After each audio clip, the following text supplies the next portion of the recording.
Hi friends, ఈరోజు మా family అందరితో కలిసి మా ఇంటి పేరట అమ్మవారి దగ్గరికి వచ్చామండి. కోన అంకమ్మ వారి సన్నిధానం అండి ఇది. నేను ఫస్ట్ ప్రెగ్నెంట్తో ఉన్నప్పుడు మా పెద్ద పాప పుట్టినప్పుడు నాకు షుగర్ వచ్చింది. డాక్టర్స్ అన్నారు డెలివరీ అయ్యాక తగ్గిపోతుంది అన్నారు.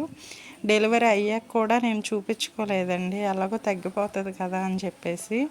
ఒక 3 సంవత్సరాల తర్వాత టెస్ట్ చేయించుకుంటే షుగర్ చాలా ఉందని తెలిసింది.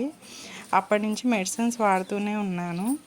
తర్వాత ప్రెగ్నెంట్ అని తెలిసాక చాలా భయపడ్డాను నేను. డాక్టర్స్ ఇంకా మెడిసిన్స్ అవి ఇస్తూ ఉన్నారు. డెలివరీ టైంలో అన్నారు, నిన్ను కానీ పాపను కానీ ఎవరినొకరిని నిన్ను బతికించడమే కష్టం అమ్మ, పాప నమ్మకం లేదన్నారు.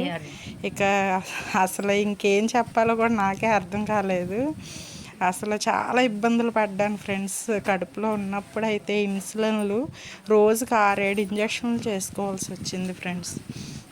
అసలు నరకం అనుభవించాను. ఇంకా పాప పాపకి ఎలా ఉంటుందో డాక్టర్స్ చాలా భయపెట్టేశారు. హార్ట్ బీట్ ఆగిపోతుంది, ఇంత షుగర్ ఉంది నీకు, అది ఇది అని చెప్పి చాలా భయపెట్టేశారు ఫ్రెండ్స్. కానీ అమ్మ నా పక్కనే ఉన్నట్టు అనిపించింది. నేను 9వ నెలలో కూడా ఈ అమ్మవారి దగ్గరికి వచ్చాను. అంటే అమ్మవారి దగ్గరికి అస్తమానం రావడానికి అవ్వదు, పొలాల్లో ఉంటారు, ఎక్కడో చాలా దూరం.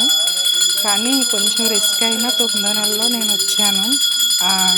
డెలివరీకి వెళ్ళే ముందు నేను ఇక్కడికి వచ్చి, అమ్మ బిడ్డ ఆరోగ్యంగా పుట్టేటట్టు చేయమ్మా, ఏ బిడ్డైనా పర్లా ఆరోగ్యంగా ఇవ్వు బిడ్డని అని చెప్పి దండం పెట్టుకున్నాను ఫ్రెండ్స్.